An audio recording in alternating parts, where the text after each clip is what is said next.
Contestant number 5, Michael Williams II. Not my sister. Not my sister, Michael Williams II.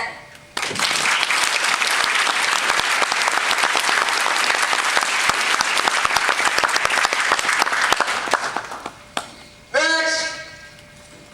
The college registrar walked me across her office with absolutely no regard for the fact that he had just ruined my collegiate future.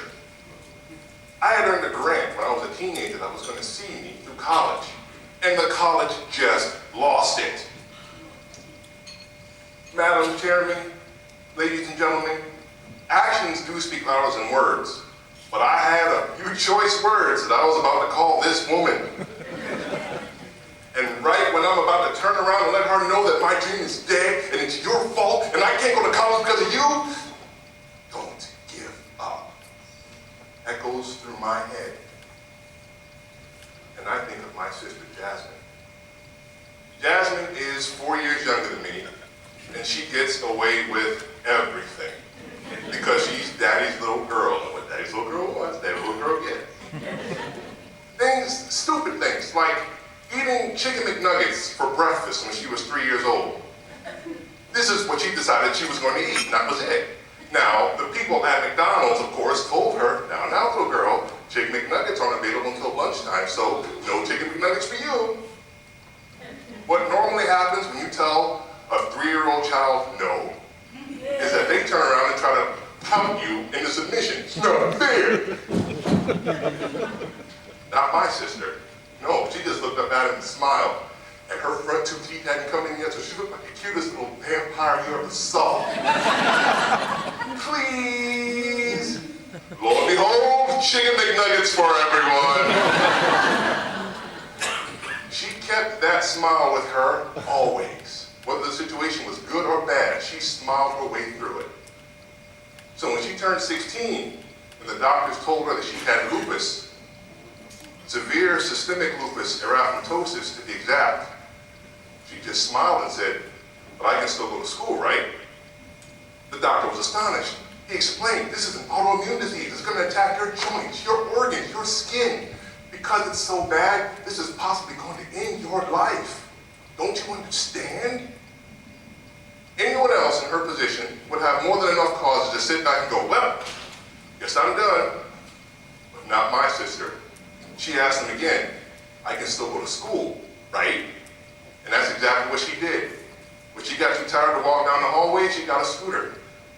When she got too tired to go to school at all, she had them send the assignments home. When her hands had swollen up to where she could no longer write, she checked into rehab at the hospital so she could regain her skills. And because the hospital does not serve chicken McNuggets, she smiled at her big brother and said, please. Lo and behold, chicken McNuggets are brought for everyone. And with the other therapy, chemotherapy, made all of her hair fall out, she just put on a scarf. She would not give up. She just kept going and kept smiling. When she turned 17, it looked like all that perseverance was going to pay off. The doctors told her, it's going into remission, you're going to be fine. Yes! And a week later, she fell into a coma. And my parents received a call that no parent should ever have to hear. Your daughter will not last the night. And why not? She had fought for so long and so hard. Everyone thought that this was going to be the peaceful end, that she would just let go. But not my sister. She couldn't smile this time. Chicken McNuggets weren't going to make this better. But she fought. After the first day, she stopped breathing on her own. But she fought. After the 5th day, her kidneys failed. But she fought. The doctors couldn't explain it, but for 30 days, in the middle of all those machines, with her body failing her, Jasmine would not give up. Until my mother cradled her said, "It's okay, Jasmine. You don't have to fight anymore."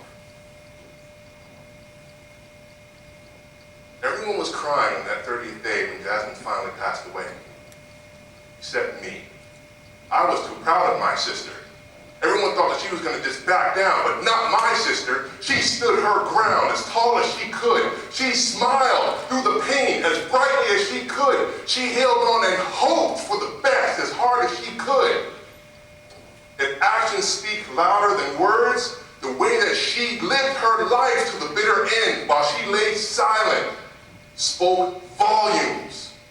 And if this 17-year-old girl can stand so strong in the face of that, what right do I have to back down from any of my problems, which are paltry in comparison? Why should you turn tail and run? Or you? Or you? Why should any of us be afraid of anything? I carried that thunderous action with me as 3 simple words that echo through my head whenever life gets unfair. Don't give up.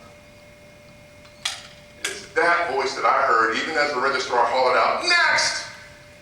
And in spite of myself, and in spite of my circumstances, and in spite of the words that I was about to call her, I smile as I walk out of her office, because I know that this is eventually going to work out. She was right, though. I wasn't able to go to college that semester, or the one after that.